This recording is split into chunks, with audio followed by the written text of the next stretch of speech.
Bugungi mavzuyimiz shov-shuv bo'lib ketgan full face haqida gapiramiz. Full face inglizchadan olingan ibora bo'lib, ya'ni butunlay yuz muammolarini bitta muolajani o'zida hal qilish tushuniladi. Full face muolajasi o'z ichiga botoksni va fillerlarni yuborishni oladi. Qisqacha ular haqida gapirib o'tamiz. Botoks, ya'ni botulotoksin degan dori vositasi, bu demak ajinlarimizni, mimik mushaklarimizni, ya'ni mimika ishlatganimizda, kulganimizda, xursand bo'lganimizda, qayg'u bo'lganimizda yuzimizda o'zgaradigan mimik mushaklarni vaqtinchalik falaj holatiga olib keladi va bu shuni hisobiga teri silliqlanadi.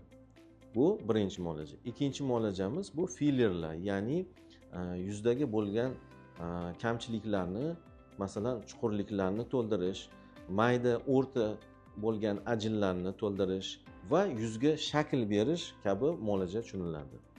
Elimizda, xalqimizda botoks deganda negadir aholining aksariyat qismi fillerlarni tushunadi. Bunga aniqlik kiritish kerak. Botoks bu aytib o'tgandek mimik mushaklarni vaqtinchalik falajlash hisobiga terida silliqlik olib keladi. Chunki mushaklar qisqara olmaydi. Qisqara olmagandan keyin teri tekis turadi.